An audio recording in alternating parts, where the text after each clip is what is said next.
Hello, America. My name is Dylan John, and you are listening to the Neofusionist Book Review. This is not your typical book review, as I make no claims to political or philosophical impartiality. This podcast uses the format of a book review to explore the premise of neofusionism. Neofusionism is the merging of paleoconservatism with naturalism within the framework of the revitalization of the Republican Party. We will be exploring politics, philosophy, psychology, economics, and sociology through a wide variety of books published both recently and historically. Thank you for tuning in. So, for today's episode, we will be looking at a book called Myths to Live by Joseph Campbell. This book was first published in 1972. It is a collection of essays, like a number of books that I've read. And it's largely about, as you can probably imagine, mythology. Myths to live by. So it takes a few different areas of life and says, well, how can we apply mythology to this area or that area of life? What can we learn from mythology and how can we apply it to our lives? There are a few sections in here that I want to read that I think pertain to the direction we've been moving in. And I'm very interested in mythology because, as you may have gathered from previous episodes, I'm interested in looking at some of the ancient, both pre-liberal and pre-Christian traditions and the various ways that they support a conservative, particularly a paleoconservative worldview. This book steps away from the political, mostly, but it's, it dips in a little bit here and there, but mostly it's more about what is mythology and why do we have it, and in what way can it serve a function in our world. So from the perspective of a naturalism, which is, sort of a cause and effect materialism, that sort of an understanding of the nature of reality, where does mythology even fit in to this kind of an approach? That's the question that I'm looking at this book with that question in mind. The book was, as I said, written in 72. The essays in it are from the 50s, the 60s, and I think there's one from 1970, possibly 71. There's one in here from 71 as well. So it spans a bit of time, but it all comes down to different aspects of mythology. And there are, 5 sections that I would like to read. Some of them are a little on the long side, particularly the first one I want to read. This might be a little bit of a longer episode. We'll see how it all turns out. But I want to really dig into this because it's important, and it's going to be important to the future direction that this podcast is going to go in. We're going to dip into mythology here and there, and try to draw out some lessons from it that we can use. So I'm going to get right in here and start reading from this first essay. It's not the first essay in the book, but it's the first one that I want to read from. And this essay is called Schizophrenia: The Inward Journey. And essentially what he does, particularly in the beginning of the essay, which I'm not going to read the very beginning, I'm going to kind of jump in here partway through, but what he's talking about is a comparison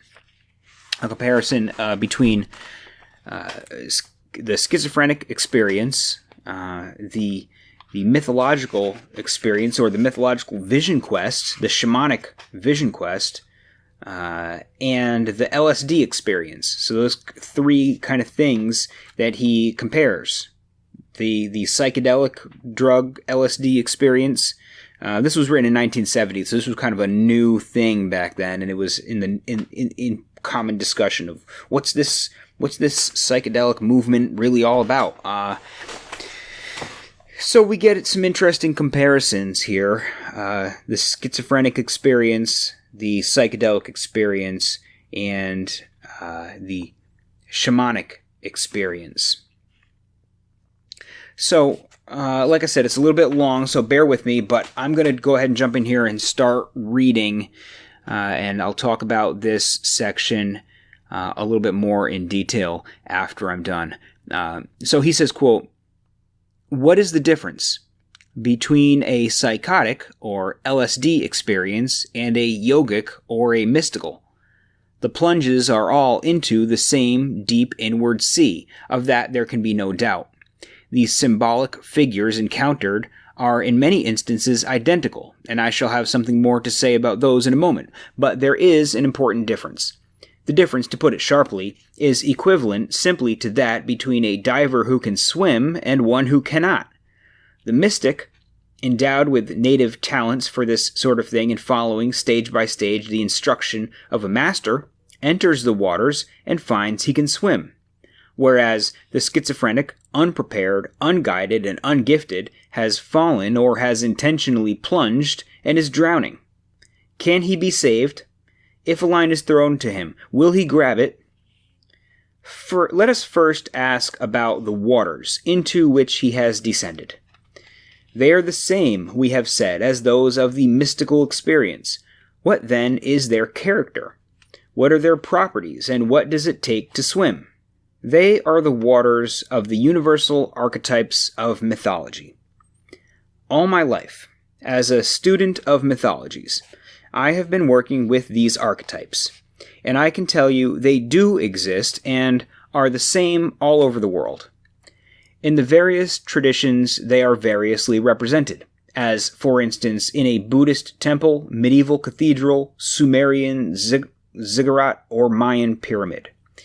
The images of divinities will vary in various parts of the world according to the local flora, fauna, geography, racial features, etc.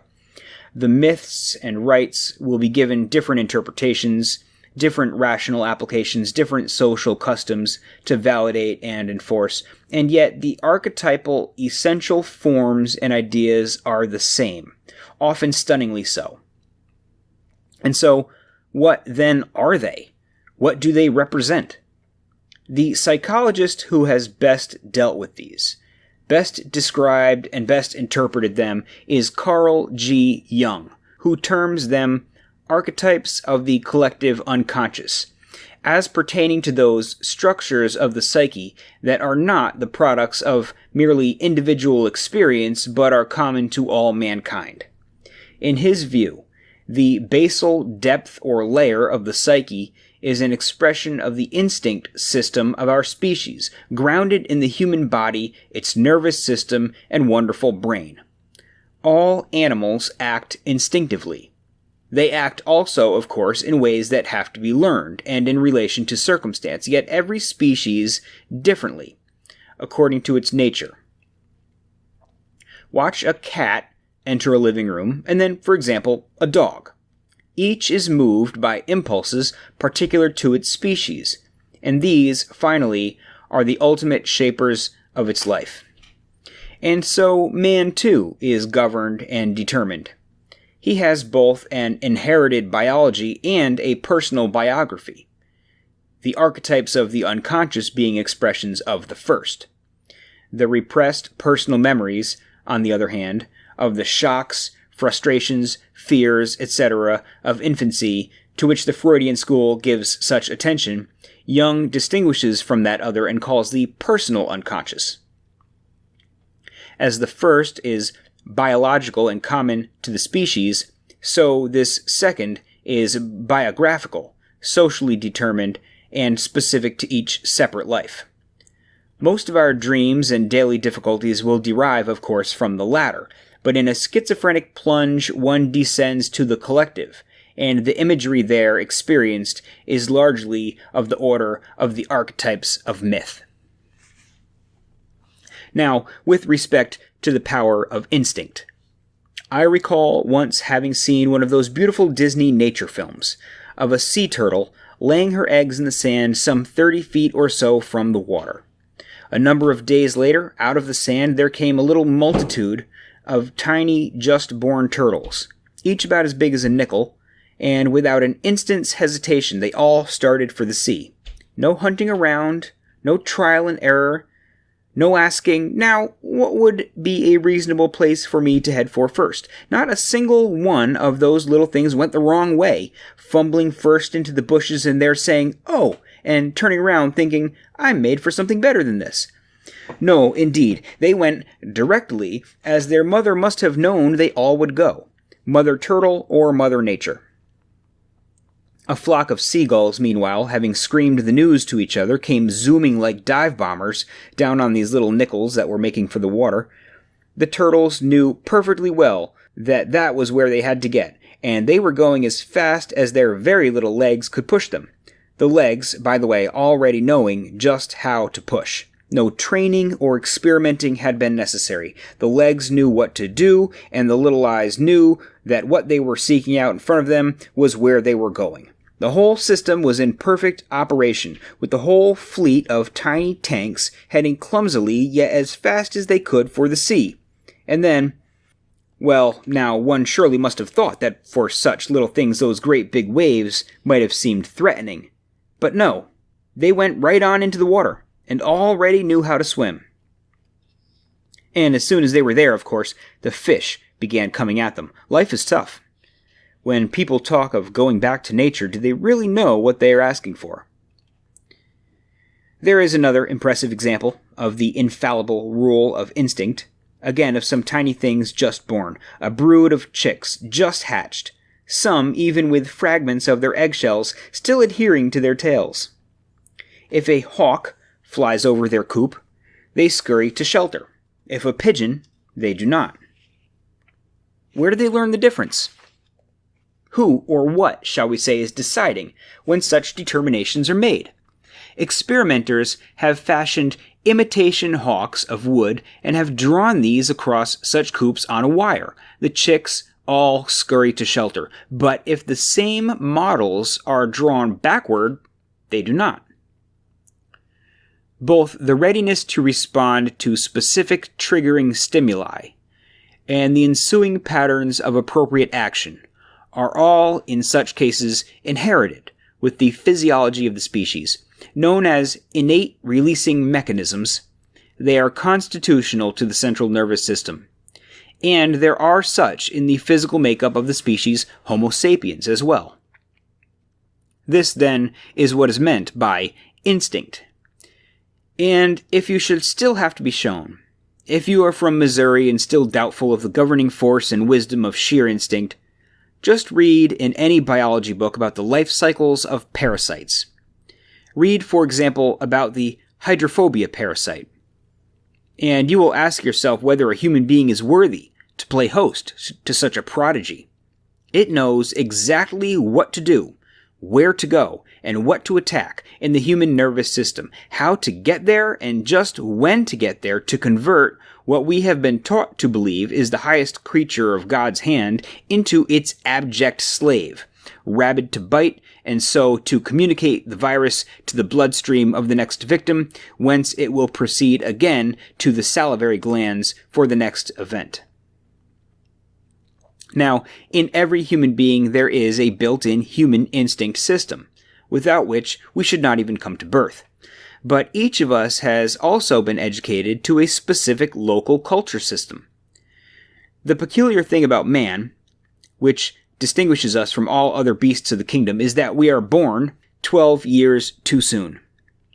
No mother would wish it to be otherwise, but so it is, and that is our problem. The newly born has the wit neither of a newly hatched turtle size of a nickel, nor of a chick with a piece of eggshell still adhering to its tail. Absolutely unable to fend for itself, the infant Homo sapiens is committed for 12 years to a season of dependency on parents or parent substitutes, and it is during these 12 dependent years that we are turned into human beings. We learn to walk as people walk, as well as to speak, think, and cogitate in terms of the local vocabulary. We are taught to respond to certain signals positively, to others negatively or with fear. And most of these signals taught are not of the natural, but of some local social order. They are socially specific. Yet the impulses that they activate and control are of nature, biology, and instinct. Every mythology is an organization, consequently, of culturally conditioned releasing signs, the natural and cultural strains in them being so intimately fused that to distinguish one from the other is in many cases all but impossible. And such culturally determined signals motivate the culturally imprinted IRMs of the human nervous system, as the sign stimuli of nature do the natural reflexes of a beast. A functioning mythological symbol I have defined as an energy-evoking and directing sign. Their messages are addressed not to the brain, to be interpreted there and passed on, but directly to the nerves, the glands, the blood, and the sympathetic nervous system. Yet they pass through the brain, and the educated brain may interfere, misinterpret, and so short-circuit the messages. When that occurs, the signs no longer function as they should. The inherited mythology is garbled, and its guiding value lost or misconstrued. Or, what is worse, one may have been brought up to respond to a set of signals not present in the general environment, as is frequently the case, for example, with children raised in the circles of certain special sects, not participating in or even despising or resenting the culture forms of the rest of the civilization. Such a person will never feel quite at home in the larger social field, but always uneasy and even slightly paranoid. Nothing touches him as it should, means to him what it should, or moves him as it moves others. He is compelled to retreat for his satisfactions back to the restricted and accordingly restricting context of the sect, family, commune, or reservation to which he was attuned. He is disoriented and even dangerous in the larger field. And so, it seems to me there is a critical problem indicated here, which parents and families have to face squarely. That, namely, of ensuring that the signals which they are imprinting on their young are such as will attune them and not alienate them from the world in which they are going to have to live. Unless, of course, one is dead set on bequeathing to one's heirs one's own paranoia.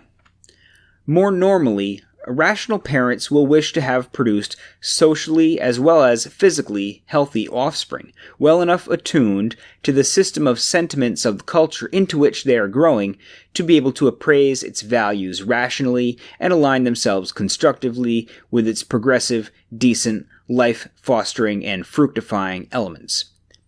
And so we have this critical problem, as I say, this critical problem as human beings of seeing to it that the mythology, the constellation of sign signals, affect images, energy releasing and directing signs that we are communicating to our young will deliver directive messages qualified to relate them richly and vitally to the environment that is to be theirs for life, and not to some period of man already past, some piously desiderated future, or, what is worst of all, some querulous, freakish sect or momentary fad.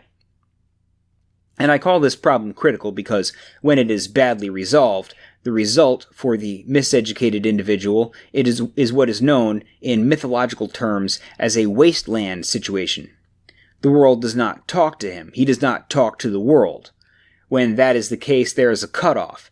The individual is thrown back on himself, and he is in prime shape for that psychotic breakaway that will turn him into either an essential schizophrenic in a padded cell, or a paranoid screaming slogans at large in a bughouse without walls.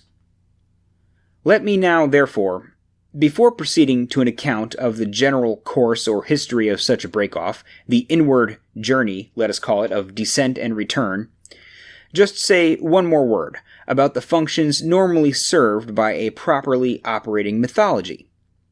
They are, in my judgment, 4. The first is what I've called the mystical function, to waken and maintain in the individual a sense of awe and gratitude in relation to the mystery dimension of the universe, not so that he lives in fear of it, but so that he recognizes that he participates in it, since the mystery of being is the mystery of his own deep being as well. For, as beheld by our temporal eyes, nature, as we have seen, is tough. It is terrible, terrific, monstrous. It is the kind of thing that makes reasonable existentialist Frenchmen call it absurd. The wonderful thing about the French is that they have been so imprinted by Descartes that anything that cannot be parsed to Cartesian coordinates must be absurd. Who or what, however, is absurd, we may ask, when judgments of that kind are set forth as philosophy. The second function of a living mythology is to offer an image of the universe that will be in accord with the knowledge of the time, the sciences, and the fields of action of the folk to whom the mythology is addressed. In our own day, of course, the world pictures of all the major religions are at least 2,000 years out of date. And in that fact alone, there is ground enough for a very serious break-off. If, in a period like our own, of the greatest religious fervor and quest, you would wonder why the churches are losing their congregations, one large part of the answer surely is right here. They are inviting their flocks to enter and to find peace in a browsing ground that never was, never will be, and in any case is surely not that of any corner of the world today. Such a mythological offering is a sure pill for at least a mild schizophrenia. The third function of a living mythology is to validate, support, and imprint the norms of a given specific moral order, that, namely, of the society in which the individual is to live. And the fourth is to guide him stage by stage in health, strength, and harmony of spirit through the whole foreseeable course of a useful life. Let us review briefly the sequence of these stages. The first is, of course, that of the child, dependent for those 12 years both physically and psychologically on the guidance and protection of its family. As I have already remarked, the most obvious biological analogy is to be found among the marsupials, kangaroos, opossums, wallabies, etc. Since these are not placental animals, the fetus cannot remain in the womb after the food provision, the yolk, of the egg has been absorbed. And the little things have to be born, therefore, long before they are ready for life.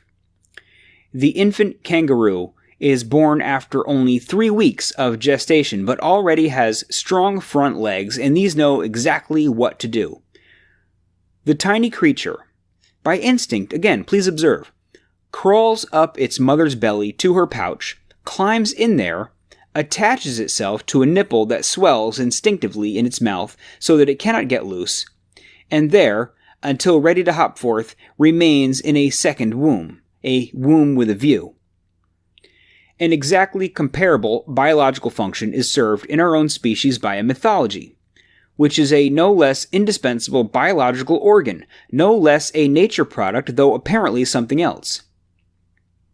Like the nest of a bird, a mythology is fashioned of materials drawn from the local environment, apparently altogether consciously, but according to an architecture unconsciously dictated from within.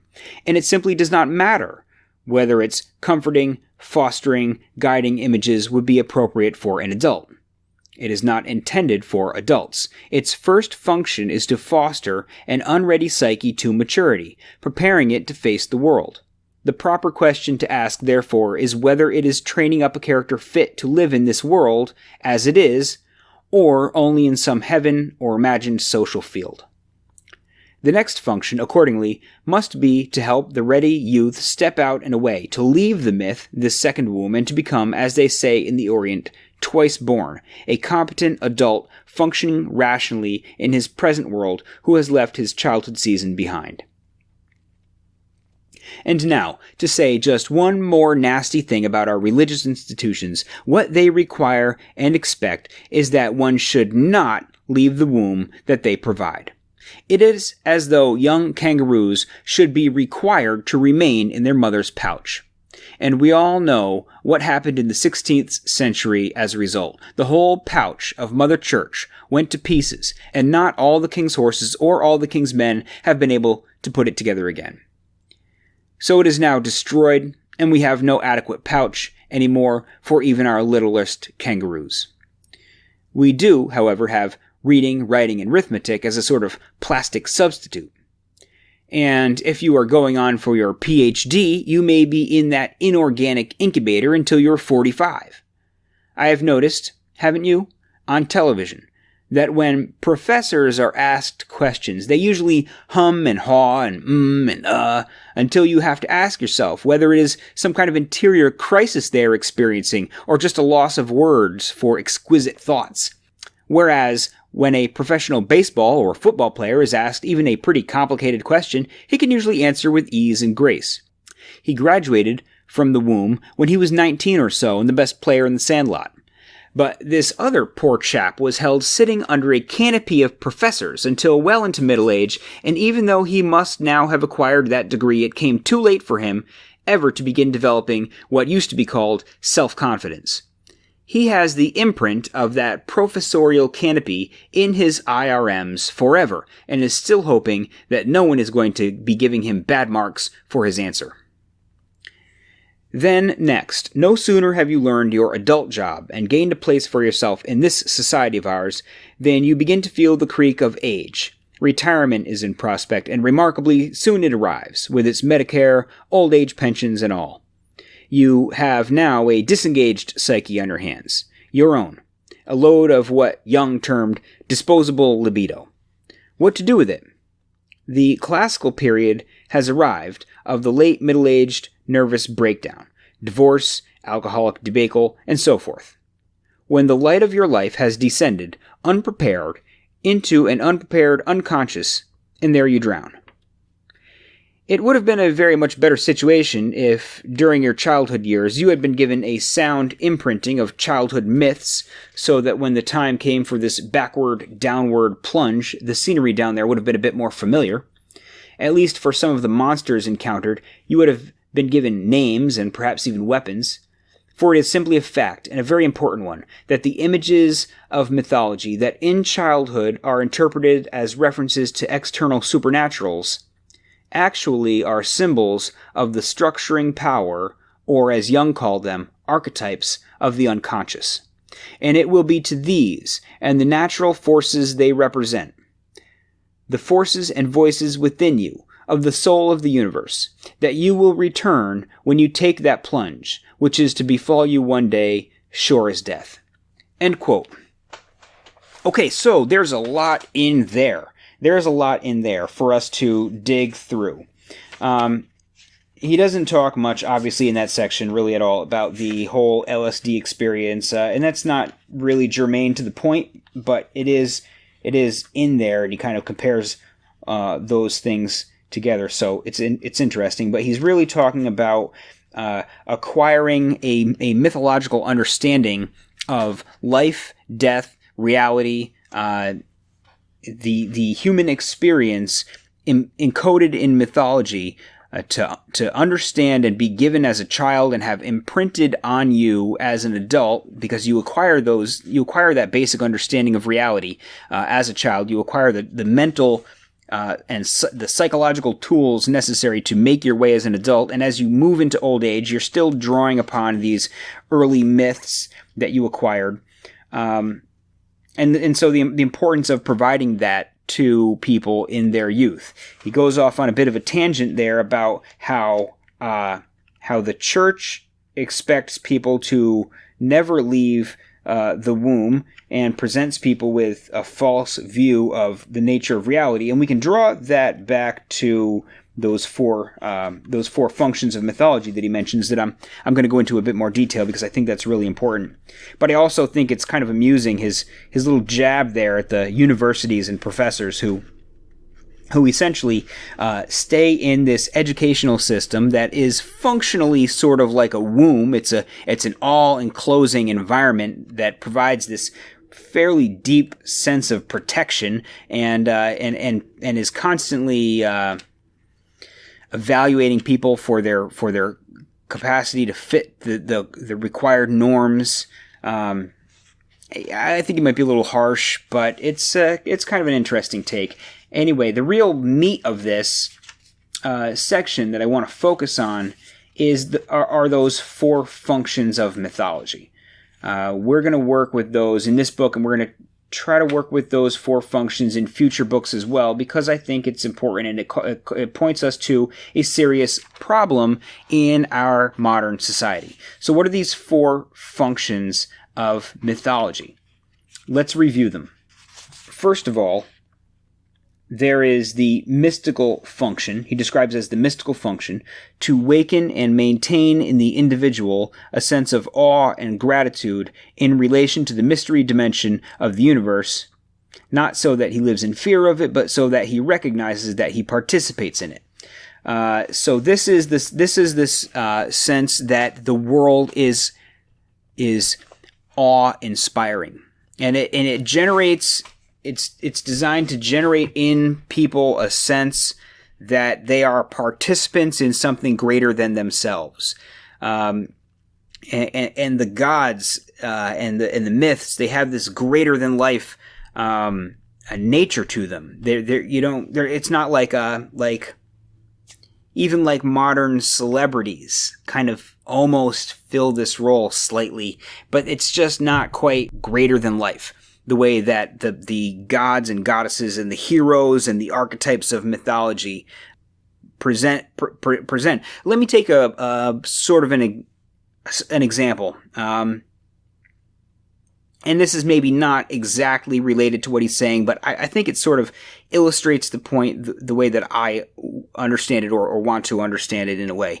Say when I'm told, I understand that when many Native American tribes would hunt and kill an animal like a deer, after killing the deer, they would pray over the body of the dead deer in thanking the deer for giving its life and its flesh to the humans for them to consume.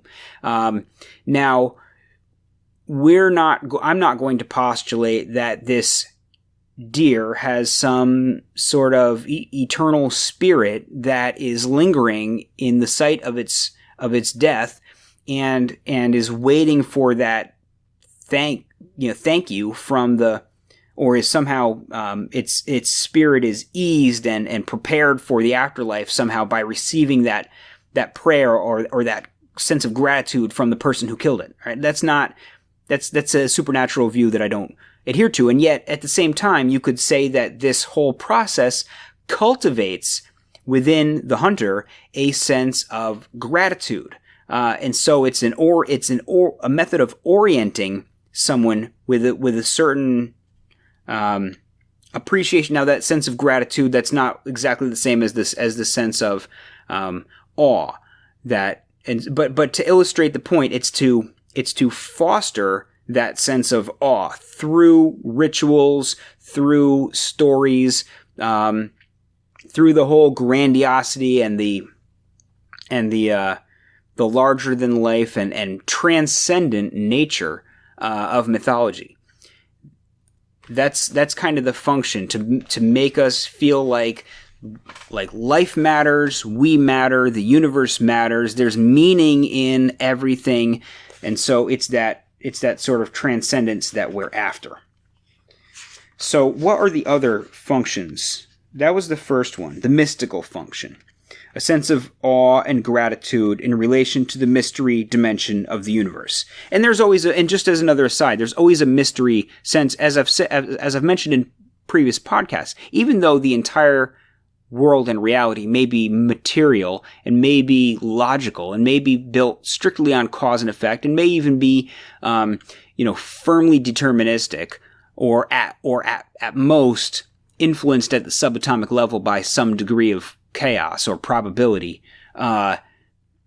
For us as people in our interactions with the world, we don't have that level of perception, and so there's always a vast array of the unknown, what seems to us to be chaos, despite the fact that it might not actually be chaos. Like if you roll a dice or you draw a card from a deck, seems like chaos.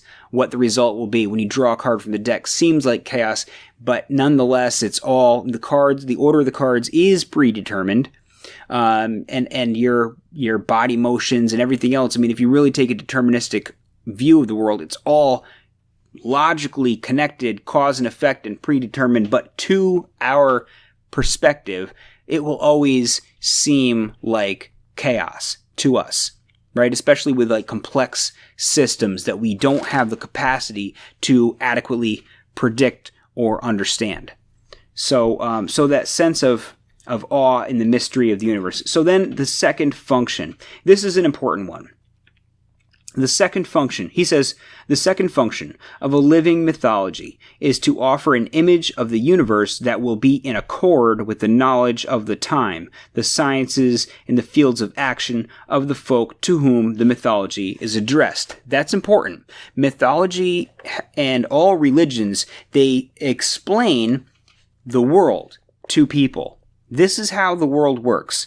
This is the nature of our reality. This is the nature of the transcendent reality. This is the nature of the afterlife. This is where, when it comes down to this is where rain comes from. This is where dirt comes from. This is what's over the horizon. This is what's underneath the deepest portions of the earth. This is the shape of everything. So that people wouldn't have to go through the world with the mental capacity to form a question of what is over the horizon. Where did this come from? What is a star? An animal doesn't necessarily have the mental capacity to ask itself, what is that star? What is that thing? But a human has the intellect to say, what is that? And so rather than going through the world in a complete state of ignorance, of not knowing what anything is or how or why anything works, and still having to function and in that state of ignorance, they would develop explanations to the best of their ability so that people felt like they were secure in a world that they understood at least enough to get by. But all those mythological understandings of the nature of the world have proven to not be true. That's a problem for society, because the mythology serves all four of these functions, and yet one of those functions has really had the legs kicked out from under it. And can we trust mythology to perform the other three functions when it fails so dramatically at that explanatory function? That's a problem. I've mentioned it in the past, but I think this kind of drives the point home that the explanation of reality is only one slice of what mythology and religion do.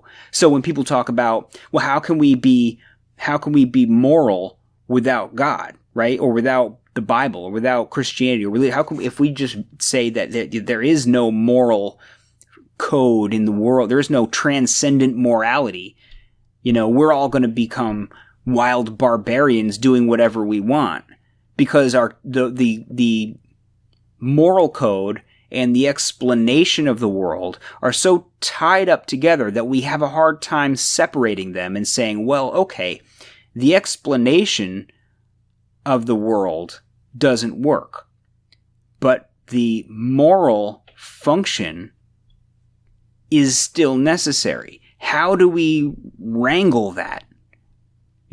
That's something that I'm going to be working through both in this book and also in the podcast in general. So that was the second. And then the third function, he says the third function of a living mythology is to validate, support, and imprint the norms of a given specific moral order, that namely of the society in which the individual is to live. So this is what I've just mentioned, the fact of bringing people up in a society and giving them a moral sense of what is right and what is wrong and what is correct behavior and what is incorrect behavior and why, in order to get people to follow the norms necessary for society to function. A functioning society has people who basically act the same to some degree or another. Acting the same, believing the same things, believing that they should behave in a certain way, and they all share that, creates a stable environment where there's not that wild unpredictability when anything could happen, that to put people in a state of perpetual uncertainty or even a perpetual state of panic, because they don't know if they're safe and secure, if their children and families are safe and secure. Building these sets of social norms creates a continuity and a sense of comfort and a sense of home that allows people to feel safe and able to participate in societies. That's a crucial function, right? Then the fourth the fourth function that he says, the fourth is to guide him stage by stage in health, strength, and harmony of spirit through the whole foreseeable course of a useful life. That one's a little more vague, I think, but essentially like this is how your life will progress. This is what your purpose is. This is what you should be doing, to guide him stage by stage, to keep him healthy, mentally healthy, spiritually healthy, emotionally healthy, to have this harmony of spirit, as he says, so that you can view that your different parts of your persona fit together to make you feel like a complete person. This is another function of mythology, and I think that kind of ties in with the previous one, and maybe ties in with the first one as well. But he isolates it as the fourth function. And so that's basically those functions. And as I already said, there's a disruption in our ability to have those things function correctly. And then lastly from this section is the concept of the archetypes. So basically this mythology that people form all over the world in order to fulfill these four functions, they do this and they build it out of specific tools, those tools being psychological archetypes rooted deep in the human unconscious. So that's why he brings in Carl Jung, and that's why he brings in instinct. Our instincts are not the same as animal instincts, but they do exist. Our concepts of motherhood, to use it, or the warrior, or the leader, the king, the strength, weakness, order, chaos. These kinds of deep archetypes that help us define the way the world works.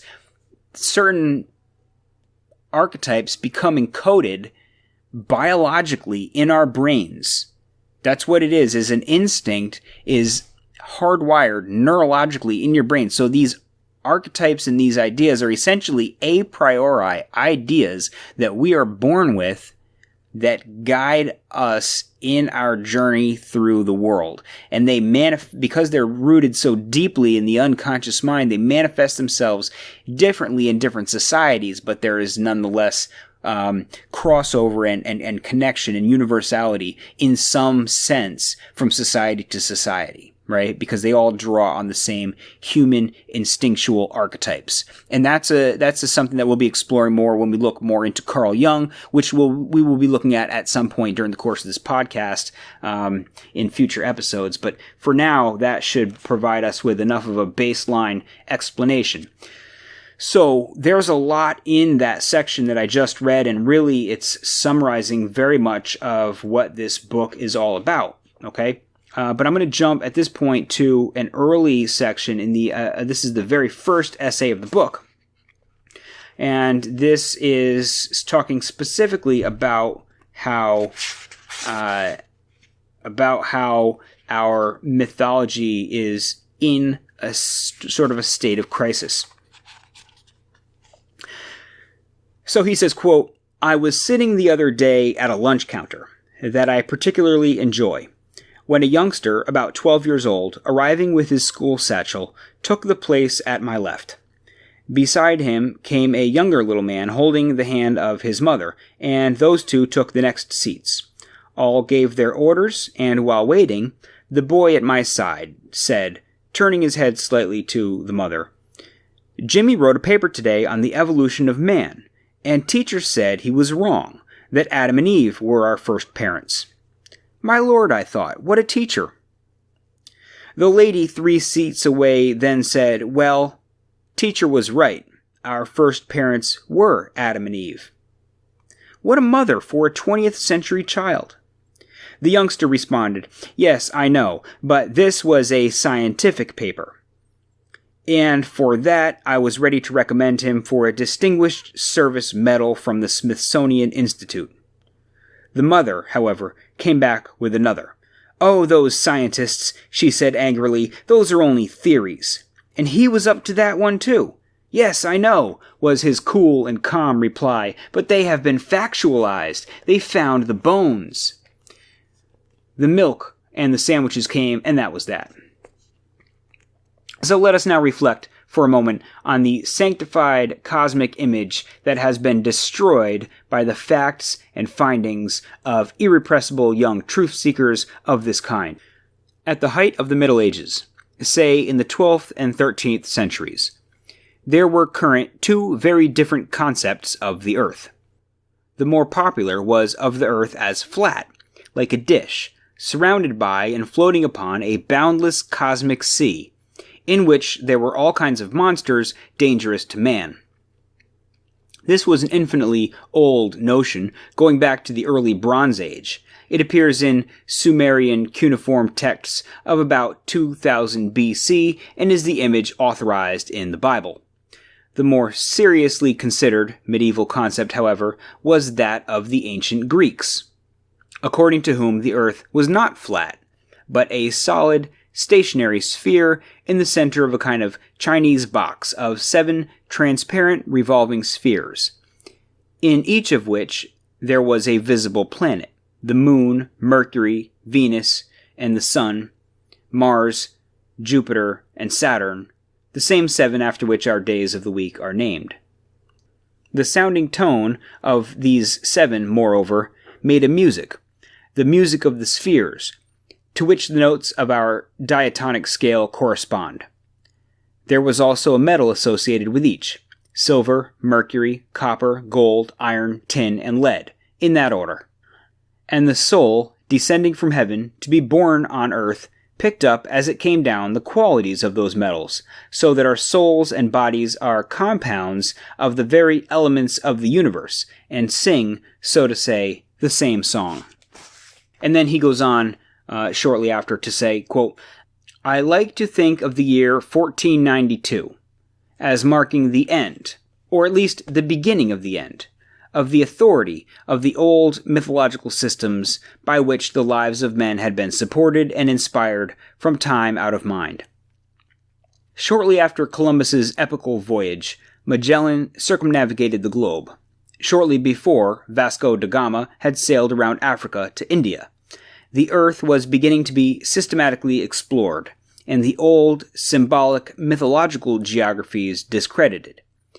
In attempting to show that there was somewhere on earth a Garden of Paradise, St. Thomas Aquinas had declared, writing only 2 centuries and a half before Columbus sailed, "The situation of paradise is shut off from the habitable world by mountains or seas or by some torrid region which cannot be crossed, and so people who have written about topography make no mention of it."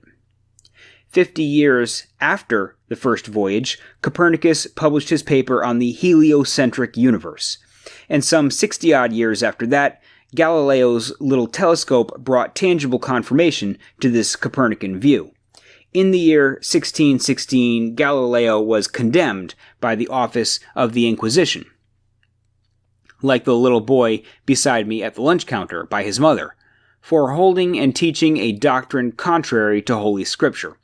And today, of course, we have those very much larger telescopes on the summits of, for example, of Mount Wilson in California, Mount Palomar in the same state, Kitt Peak in Arizona, and Haleakala, Hawaii, so that not only is the sun now well established at the center of our planetary system, but we know it to be but one of some 200 billion suns in a galaxy of such blazing spheres, a galaxy shaped like a prodigious lens many hundreds of quintillion miles in diameter.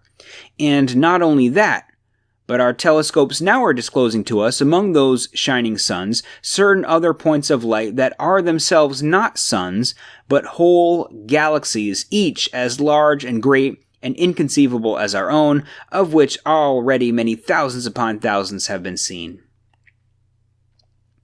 So that actually, the occasion for an experience of awe before the wonder of the universe that is being developed for us by our scientists surely is a far more marvelous, mind-blowing revelation than anything the pre-scientific world could ever have imagined. The little toy room picture of the Bible is, in comparison, for children. Or, in fact, Not even for them anymore, to judge from the words of that young scholar beside me at the counter, who, with his "yes, I know, but this was a scientific paper," had already found a way to rescue his learning from the crumbling medieval architecture of his mother's church. For not only have all those mythic notions of the nature of the cosmos gone to pieces, but also all those of the origins and history of mankind. Already in Shakespeare's day, when Sir Walter Raleigh arrived in America and saw here all the new animals unknown on the other side, he understood as a master mariner that it would have been absolutely impossible for Noah to have packed animals of every species on Earth into any ark, no matter how large. The Bible legend of the flood was untrue, a theory that could not be factualized. And we today, to make matters worse, are dating the earliest appearances of man-like creatures on this earth over 1,000,000 years earlier than the biblical date for God's creation of the world. The great Paleolithic caves of Europe are from circa 30,000 BC, the beginnings of agriculture 10,000 BC or so, and the first substantial towns about 7,000. Yet Cain, the eldest son of Adam, the first man, is declared in Genesis 4:2 and 4:17 to have been a tiller of the ground and the builder of a city known as Enoch in the land of Nod, east of Eden. The biblical theory has again been proven false, and they have found the bones. He goes on to say, quote, "Comparative cultural studies have now demonstrated beyond question that similar mythic tales are to be found in every quarter of this earth. When Cortez and his Catholic Spaniards arrived in Aztec Mexico, they immediately recognized in the local religion so many parallels to their own true faith that they were hard put to explain the fact. There were towering pyramidal temples representing stage by stage, like Dante's Mountain of Purgatory, degrees of elevation of the spirit. There were 13 heavens, each with its appropriate gods or angels, 9 hells of suffering souls. There was a high God above all, who was beyond all human thought and imagining. There was even an incarnate Savior associated with a serpent, born of a virgin who had died and was resurrected, one of whose symbols was a cross. The Padres, to explain all this, invented 2 myths of their own. The first was that St. Thomas, the apostle to the Indies, had probably reached America and here preached the gospel, but these shores being so far removed from the influence of Rome, the doctrine had deteriorated so that what they were seeing around them was simply a hideously degenerate form of their own revelation.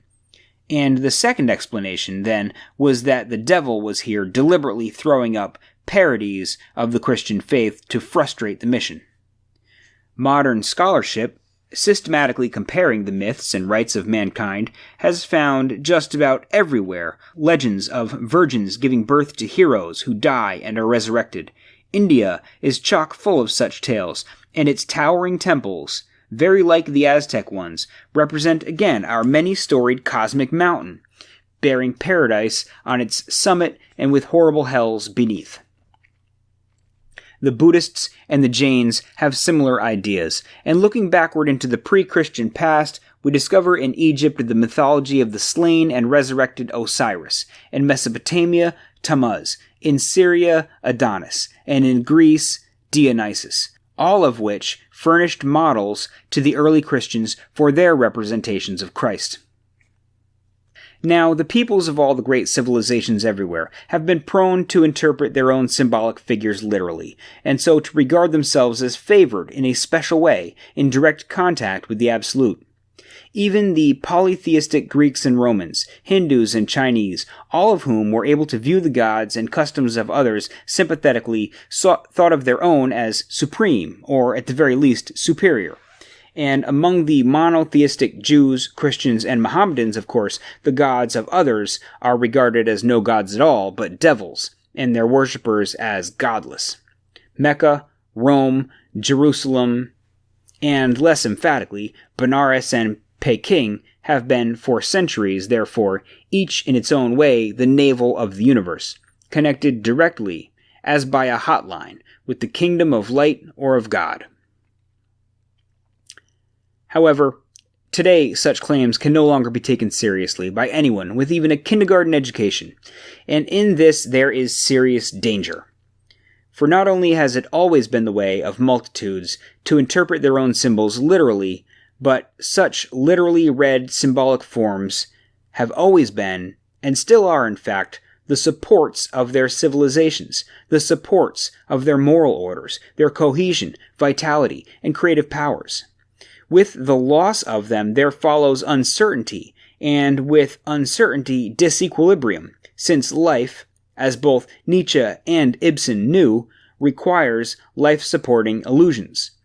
And where these have been dispelled, there is nothing secure to hold on to, no moral law, nothing firm.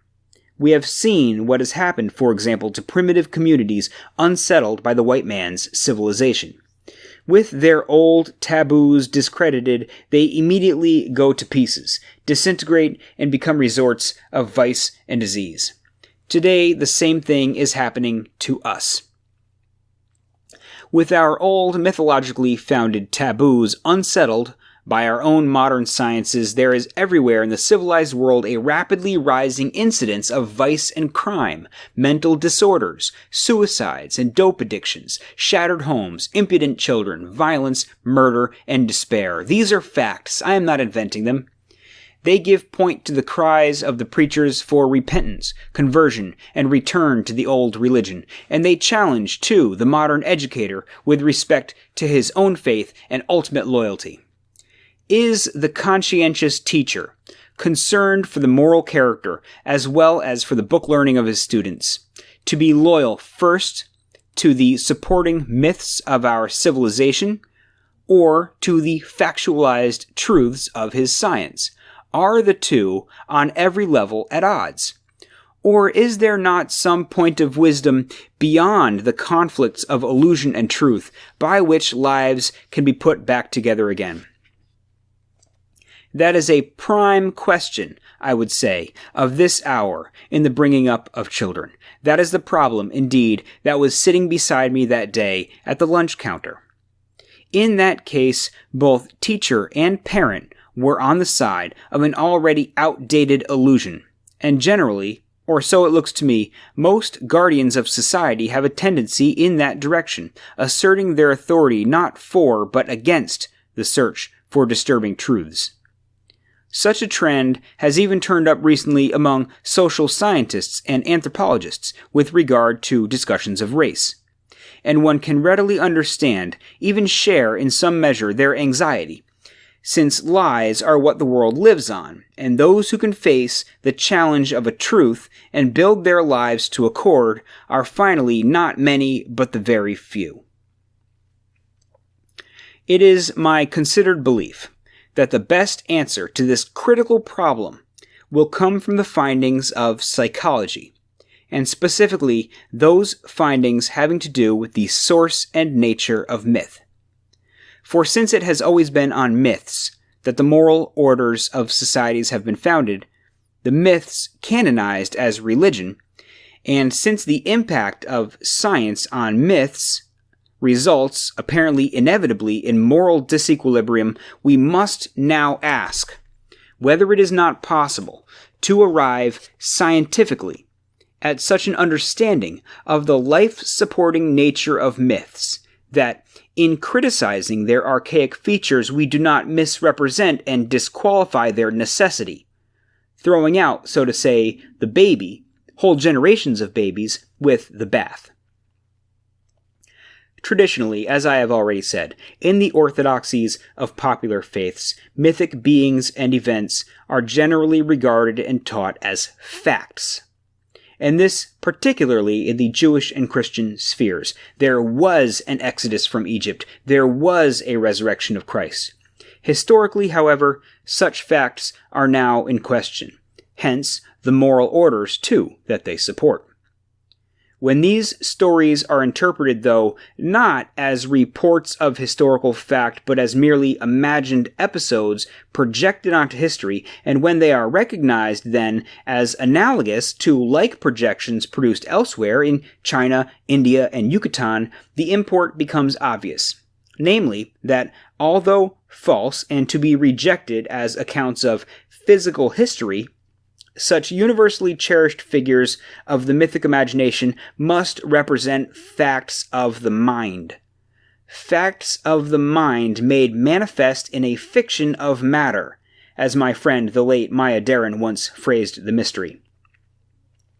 And whereas it must, of course, be the task of the historian, archaeologist, and prehistorian to show that the myths are, as facts, untrue, that there is no one chosen people of God in this multiracial world, no found truth to which we all must bow, no one and only true church, it will be more and more, and with increasing urgency, the task of the psychologist and comparative mythologist, not only to identify, analyze, and interpret the symbolized facts of the mind, but also to evolve techniques for retaining these in health, and as the old traditions of the fading past dissolve, assist mankind to a knowledge and appreciation of our own inward, as well as the world's outward, orders of facts.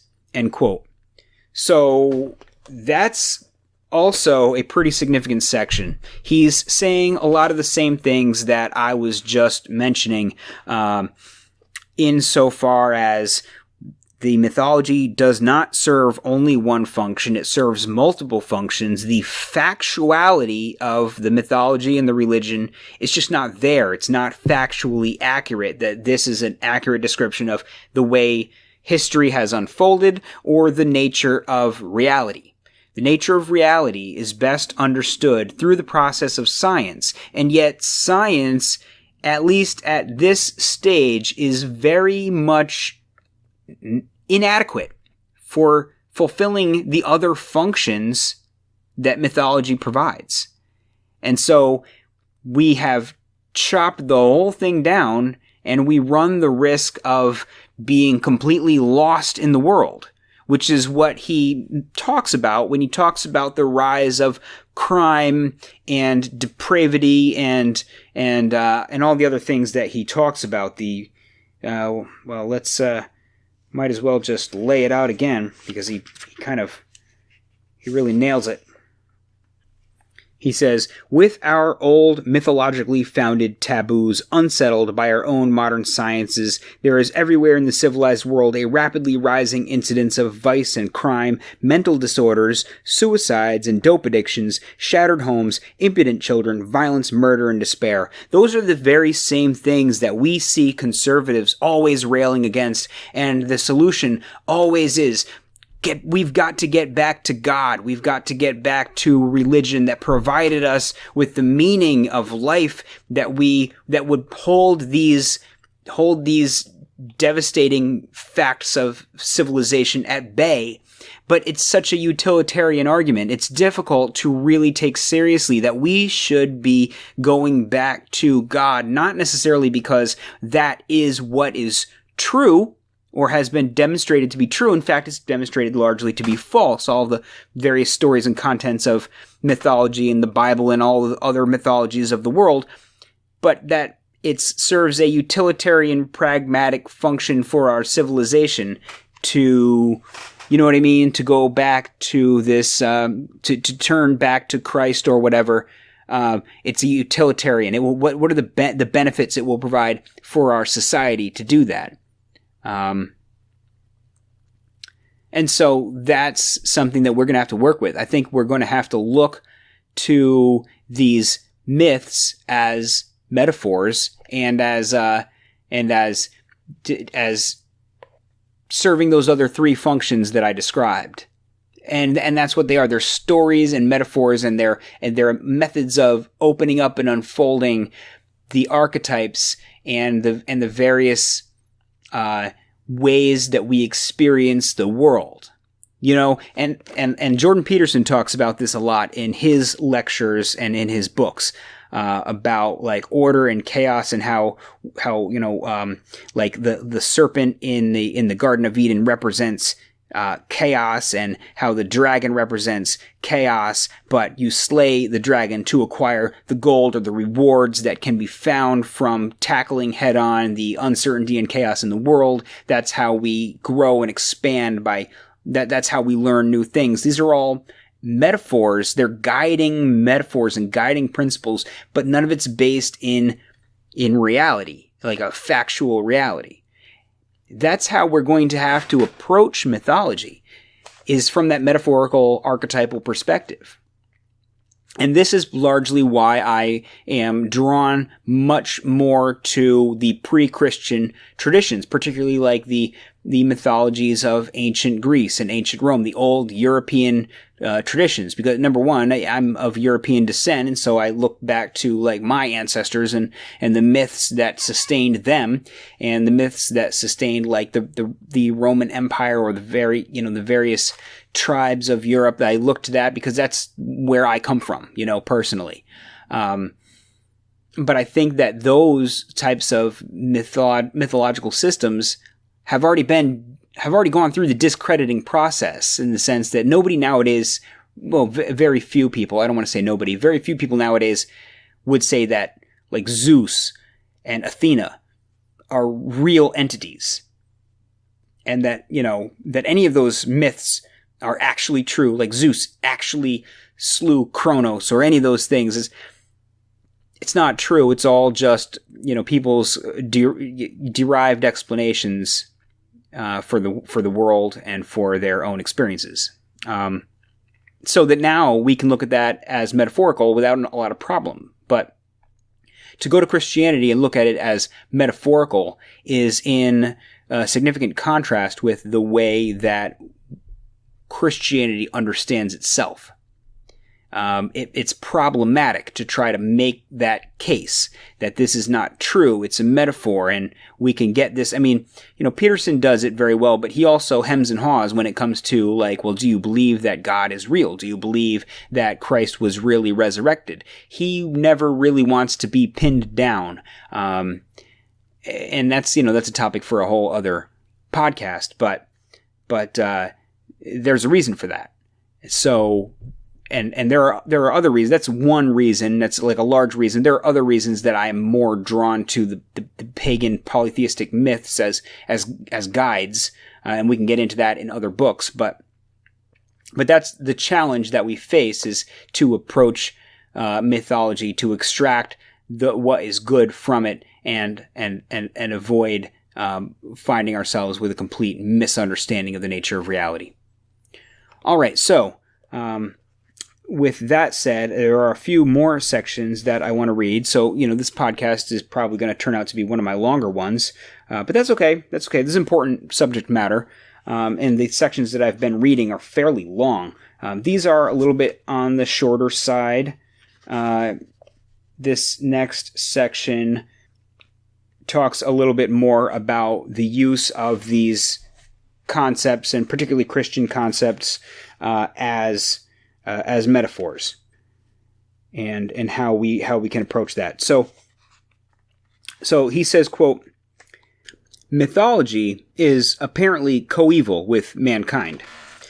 As far back, that is to say, as we have been able to follow the broken, scattered, earliest evidences of the emergence of our species, signs have been found which indicate that mythological aims and concerns were already shaping the arts and world of Homo sapiens. Such evidences tell us something furthermore of the unity of our species. For the fundamental themes of mythological thought have remained constant and universal, not only throughout history but also over the whole extent of mankind's occupation of the earth. Normally, when treating of the evolution of man, scientists concentrate on the physical traits, the anatomical features that distinguish us, erect posture, the great brain, the number and arrangement of our teeth, and the active opposable thumb, which enables our hands to manipulate tools.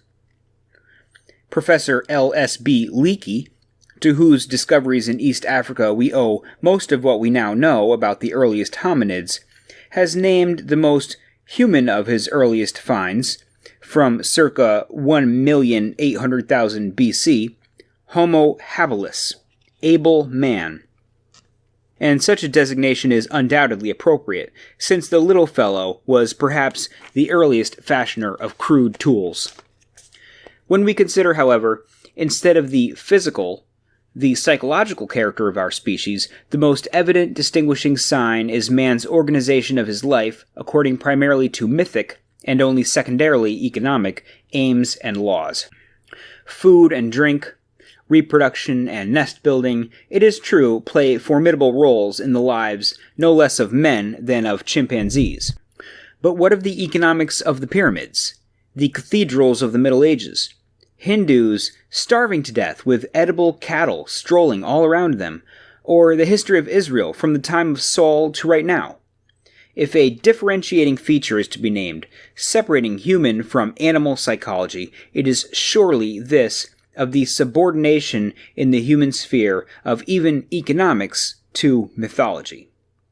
And if one should ask why or how any such unsubstantial impulsion ever should have become dominant in the ordering of physical life, the answer is that in this wonderful human brain of ours there has dawned a realization unknown to the other primates. It is that of the individual, conscious of himself as such, and aware that he, and all that he cares for, will one day die. This recognition of mortality, and the requirement to transcend it, is the first great impulse to mythology. And along with this, there runs another realization, namely that the social group into which the individual has been born, which nourishes and protects him, and which, for the greater part of his life, he must himself help to nourish and protect, was flourishing long before his own birth, and will remain when he is gone. That is to say, not only does the individual member of our species, conscious of himself as such, face death, but he confronts also the necessity to adapt himself to whatever order of life may happen to be that of the community into which he has been born, this being an order of life superordinated to his own, a superorganism into which he must allow himself to be absorbed, and through participation in which he will come to know the life that transcends death. In every one of the mythological systems that in the long course of history and prehistory have been propagated in the various zones and quarters of this earth, these two fundamental realizations of the inevitability of individual death and the endurance of the social order have been combined symbolically and constitute the nuclear structuring force of the rites and thereby the society. He goes on to say, quote, "And there is a third factor, furthermore, which has everywhere exerted a pervasive influence on the shaping of mythologies, a third range and context of specifically human experience, of which the developing individual becomes inevitably aware as his powers of thought and observation mature. The spectacle, namely, of the universe, the natural world in which he finds himself, and the enigma of its relation to his own existence, its magnitude, its changing forms, and yet through these an appearance of regularity. Mankind's understanding of the universe has greatly altered in the course of the millenniums, particularly most recently as our instruments of research have improved. But there were great changes also in the past. For example, in the time of the rise of the early Sumerian city-states, with their priestly observers of the heavenly courses, or in that of the Alexandrian physicists and astronomers, with their concept of an earthly globe enclosed within 7 revolving celestial spheres." Shortly afterwards he says, quote, "In relation to the first books and chapters of the Bible, it used to be the custom of both Jews and Christians to take the narratives literally, as though they were dependable accounts of the origin of the universe and of actual prehistoric events. It was supposed and taught that there had been quite concretely a creation of the world in 7 days, by a God known only to the Jews.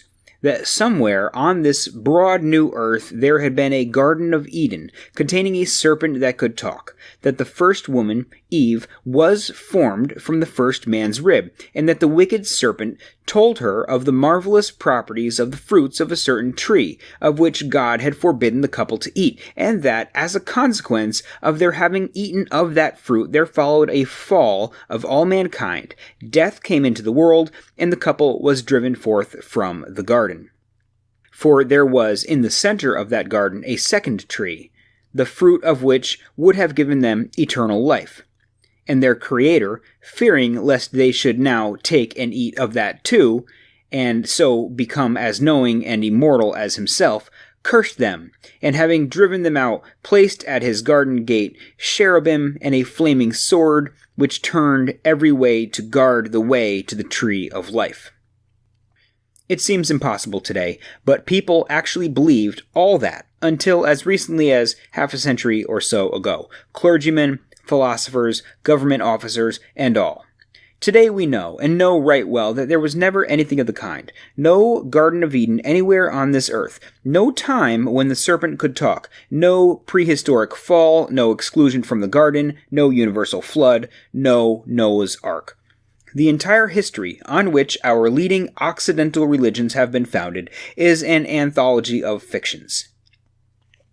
But these are fictions of a type that have had, curiously enough, a universal vogue as the founding legends of other religions too. Their counterparts have turned up everywhere, and yet there was never such a garden, serpent, tree, or deluge. How account for such anomalies? Who invents these impossible tales? Where do their images come from? And why, though obviously absurd, are they everywhere so reverently believed? What I would suggest is that by comparing a number of different parts of the world and differing traditions, one might arrive at an understanding of their force, their source, and possible sense. For they are not historical, that much is clear. They speak, therefore, not of outside events, but of themes of the imagination. And since they exhibit features that are actually universal, they must in some way represent features of our general racial imagination, permanent features of the human spirit, or, as we say today, of the psyche. They are telling us, therefore, of matters fundamental to ourselves, enduring essential principles, about which it would be good for us to know, about which, in fact, it will be necessary for us to know, if our conscious minds are to be kept in touch with our most secret motivating depths. In short, these holy tales and their images are messages to the conscious mind from quarters of the spirit unknown to normal daylight consciousness. And if read as referring to events in the field of space and time, whether of the future, present, or past, they will have been misread and their force deflected, some secondary thing outside then taking to itself the reference of the symbol, some sanctified stick, stone, or animal, person, event, city, or social group. Let us regard a little more closely the biblical image of the garden. Its name, Eden, signifies in Hebrew delight, a place of delight, and our own English word, paradise, which is from the Persian pyri, around, deza, a wall, means properly a walled enclosure. Apparently then, Eden is a walled garden of delight, and in its center stands the great tree, or rather, in its center stands two trees, the one of the knowledge of good and evil, the other of immortal life. 4 rivers flow, furthermore, from within it, as if from an inexhaustible source, to refresh the world in the 4 directions. And when our first parents, having eaten the fruit, were driven forth, 2 cherubim were stationed, as we have heard, at its eastern gate to guard the way of return. Taken as referring not to any geographical scene, but to a landscape of the soul, that Garden of Eden would have to be within us. Yet our conscious minds are unable to enter it, and enjoy there the taste of eternal life, since we have already tasted of the knowledge of good and evil. That, in fact, must then be the knowledge that has thrown us out of the garden, pitched us away from our own center, so that we now judge things in those terms and experience only good and evil instead of eternal life, which, since the enclosed garden is within us, must already be ours, even though unknown to our conscious personalities. That would seem to be the meaning of the myth, when read not as prehistory, but as referring to man's inward spiritual state. End quote.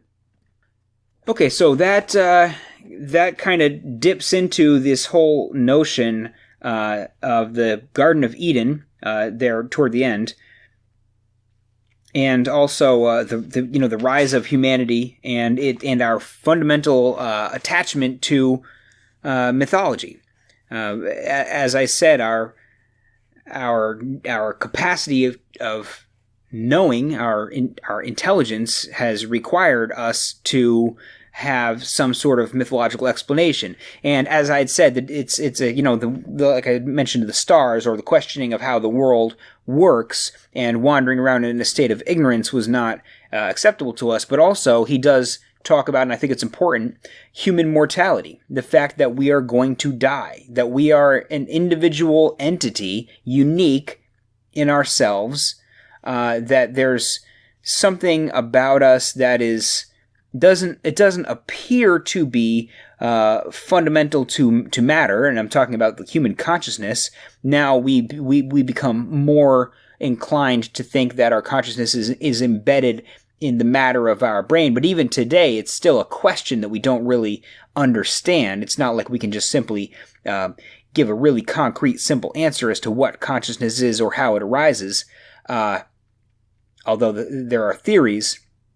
But our participation in a group that was around before us and will live on after us, and that we become sublimated into, these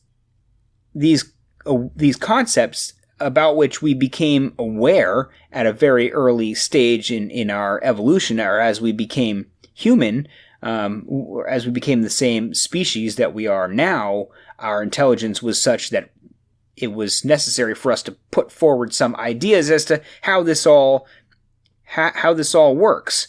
And what we drew upon were these archetypes, and that's what he's saying there. And that even in the Garden of Eden and the biblical myths, those same archetypes are drawn from. And then the last section that I want to read, because I know this is getting on to be possibly my longest episode yet. We'll see, but this last episode talks about ritual and the importance of ritual. And so he says, quote, "The function of ritual, as I understand it, is to give form to human life, not in the way of a mere surface arrangement, but in depth. In ancient times, every social occasion was ritually structured, and the sense of depth was rendered through the maintenance of a religious tone. Today, on the other hand, the religious tone is reserved for exceptional, very special, sacred occasions. And yet, even in the patterns of our secular life, ritual survives. It can be recognized, for example, not only in the decorum of courts and regulations of military life, but also in the manners of people sitting down to table together. All life is structure. In the biosphere, the more elaborate the structure, the higher the life form. The structure through which the energies of a starfish are inflected is considerably more complex than that of an amoeba. And as we come up on the line, say to the chimpanzee, complexity increases. So, likewise, in the human cultural sphere, the crude notion that energy and strength can be represented or rendered by abandoning and breaking structures is refuted by all that we know about the evolution and history of life. Now, the structuring patterns of animal conduct inhere in the inherited nervous systems of the species, and the so-called innate releasing mechanisms by which they are determined are for the most part stereotyped. From animal to animal, the responses are consistent within a species. Moreover, the intricacy of some of the fixed patterns of performance is amazing. The nest building of certain birds, the oriole, for example, fashioning its delicate hanging nest or among insects and arachnids, the miracle of a spiderweb. Were we not used to such things, we should be overcome with incredulity and wonder at the sight of the mathematical regularity and balance of a shimmering web perfectly suspended between selected twigs at the side of some forest trail, conceived and realized, as we should say of any comparable human work, with an infallible sense for the strength of materials, tensions, balances, and so on. All such little architectural marvels, beehives, anthills, nautilus shells, and the like, are produced according to inherited skills ingrained in the cells and nerve systems of the species. Our human species, on the other hand, is distinguished by the fact that the action-releasing mechanisms of its central nervous system are for the most part not stereotyped but open. They are susceptible, consequently, to the influence of imprintings from the society in which the individual grows up. For the human infant is born, biologically considered, some 10 or 12 years too soon. It acquires its human character, upright stature, ability to speak, and the vocabulary of its thinking under the influence of a specific culture, the features of which are engraved, as it were, upon its nerves, so that the constitutional patternings, which in the animal world are biologically inherited, are in the human species matched largely by socially transmitted forms, imprinted during what have been long known as the impressionable years. And rituals have been everywhere the recognized means of such imprinting. Myths are the mental supports of rites. Rites, the physical enactments of myths. By absorbing the myths of his social group and participating in its rites, the youngster is structured to accord with his social as well as natural environment, and turned from an amorphous nature product, prematurely born, into a defined and competent member of some specific, efficiently functioning social order. This altogether extraordinary prematurity of the birth of the human infant, so that throughout the period of its infancy it is dependent on its parents, has led biologists and psychologists to compare our situation with that of marsupials, the kangaroo, for example, which gives birth to its young only 3 weeks after conception. The tiny, unready creatures crawl instinctively up the mother's belly into her pouch, where they fix themselves, without instruction, to the nipples, and remain until ready for life, nourished and protected in, so to say, a second womb. Evolution beyond that stage, in the mammals, involved the biological innovation of the placenta, which makes it possible for the young to remain within the mother until nearly ready for independence, so that mammals can generally take care of themselves almost immediately after birth, or at least within a few days or weeks. In the human species, with its great brain requiring many years to mature, on the other hand, the young are again born too soon, and instead of the pouch, we have the home, which is again a sort of external second womb. Now, it is during this life stage of the home that all the basic social imprintings are established. They are there associated, however, with an attitude of dependency that has to be left behind before psychological maturity can be attained. The young human being responds to the challenges of its environment by turning to its parents for advice, support, and protection, and before it can be trusted as an adult, this patterning must be altered. Accordingly, one of the first functions of the puberty rites of primitive societies, and indeed of education everywhere, has always been that of switching the response system of adolescence from dependency to responsibility, which is no easy transformation to achieve. And with the extension of the period of dependency in our own civilization into the middle or even late 20s, the challenge is today more threatening than ever, and our failures are increasingly apparent. A neurotic might be defined in this light as one who has failed to come altogether across the critical threshold of his adult second birth. Stimuli that should evoke in him thoughts and acts of responsibility Invoke those instead of flights to protection, fear of punishment, need for advice, and so on. He has continually to correct the spontaneity of his response patterns and, like a child, will tend to attribute his failures and troubles either to his parents or to that handy parent substitute, the state, and the social order by which he is protected and supported. If the first requirement of an adult is that he should take to himself responsibility for his failures, for his life, and for his doing within the context of the actual conditions of the world in which he dwells, then it is simply an elementary psychological fact that no one will ever develop to this state who is continually thinking of what a great thing he would have been had only the conditions of his life been different. His parents less indifferent to his needs, society less oppressive, or the universe otherwise arranged. The first requirement of any society is that its adult membership should realize and represent the fact that it is they who constitute its life and being. And the first function of the rites of puberty, accordingly, must be to establish in the individual a system of sentiments that will be appropriate to the society in which he is to live, and on which that society itself must depend for its existence. In the modern Western world, moreover, there is an additional complication, for we ask of the adult something still more than that he should accept without personal criticism and judgment the habits and inherited customs of his local social group. We ask, and we are expecting, rather, that he should develop what Sigmund Freud has called his reality function, that faculty of the independently observant, freely thinking individual who can evaluate without preconceptions the possibilities of his environment and of himself within it, criticizing and creating, not simply reproducing inherited patterns of thought and action, but becoming himself an innovating center, an active, creative center of the life process. Our ideal for a society, in other words, is not that it should be a perfectly static organization, founded in the age of the ancestors, and to remain unchanging through all time.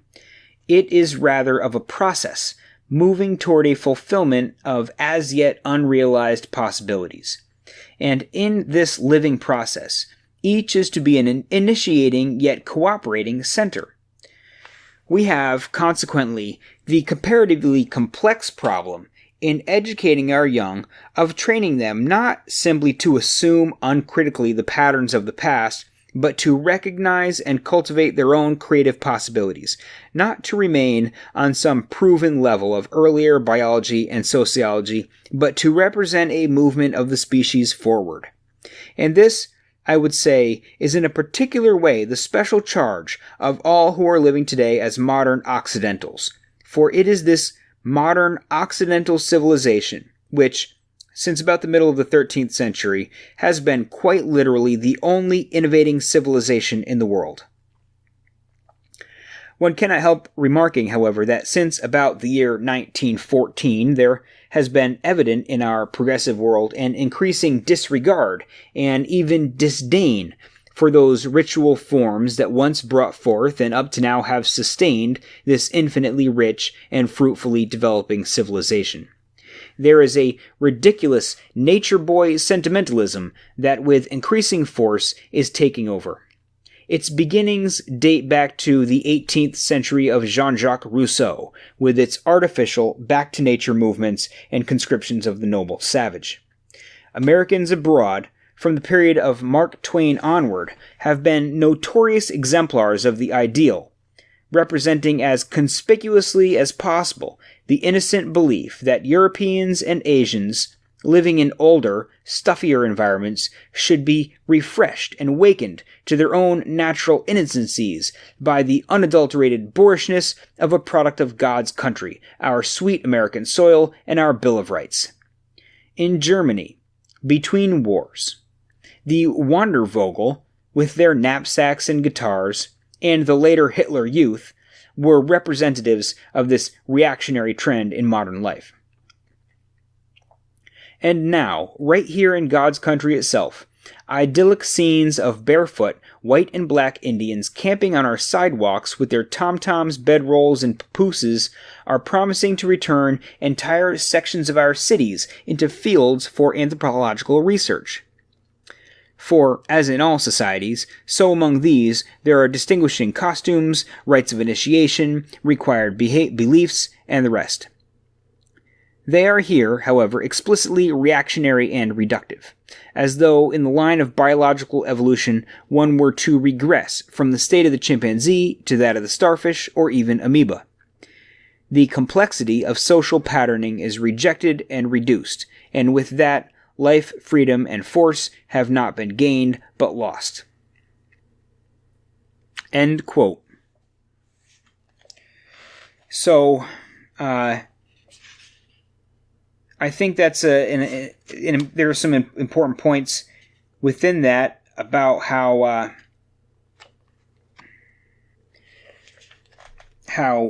people follow along certain rituals and rites for several reasons. One of them that he points out is to kind of shepherd people along in this process of becoming adults and becoming responsible for society and for maintaining and upholding society rather than staying in this state of dependence. And he seems to imply that as our rituals begin to fade from our lives, our capacity to move from a dependent state to an independent state and a responsible state of being is impeded. And I think that our modern civilization kind of bears that out as people grow up and sort of maintain this perpetual childhood. This has been spoken about by, several, the whole concept of failure to launch, the man-child, that we kind of rest in this perpetual childishness because we have not had the adequate concrete rituals that say, a primary puberty ritual that says you are no longer a child, you are an adult, now act like it. That kind of hard distinction that is achieved through ritual, and it's an important ritual. And as we begin to develop a sort of a disdain for all of the rituals of our civilization, we kind of lose the capacity to grow, and we lose our connection to the past. Ritual serves as a way to connect us to our ancestors as we go through the same processes that they went through. It begins to seem all continuous and contiguous, and that these rituals will continue into the future, and this is kind of like bringing us to a link in a chain, rather than simply free individuals. Free autonomous individuals. But that's something that we have talked about before, but we never really quite got into the function of ritual in that binding of a person to his or her society, and that process of carrying a person through a sequence of predetermined rituals to carry and guide them through life. Instead, just kind of lingering in this perpetual womb, as he likes to call it, the eternal womb, the extended womb, the second womb of childhood, and then a childhood that never seems to end. It kind of becomes a perpetual womb, and we are all perpetual babies. See, he's kind of got a conservative approach here, which I think is interesting to find an author that is as dedicated to several things. Number one, the reality of the scientific worldview of our existence, and also the necessity of mythology, to be able to balance those two things together and kind of approach it from a conservative direction.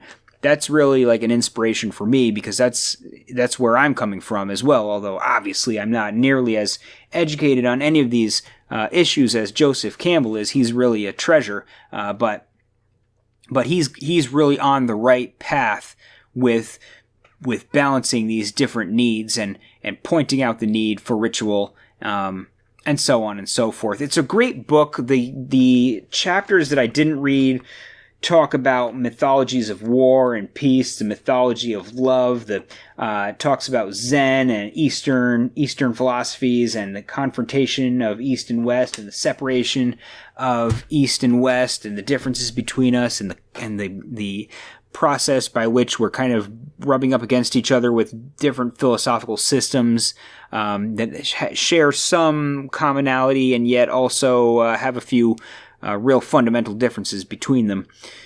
So I recommend you pick this book up and pick up anything by Joseph Campbell. I've got another book by Joseph Campbell that will be coming to fairly soon, I imagine. My plan for my upcoming episodes is really only ever kind of rough, but I imagine we'll be looking at more Joseph Campbell in the near future, and some of the topics that he raises in this book and elsewhere. So that's enough babbling. I guess I'm going to wrap this episode up. You can leave me some feedback if you liked it or didn't like it on my website at neofusionist.com, or my Twitter. My handle is at neofusionist, facebook.com/neofusionist. You can send me an email at neofusionist@gmail.com. That's the basics of that. Patreon.com/neofusionist if you want to help support the show. And till then, I'll just catch you next time. Have a good one.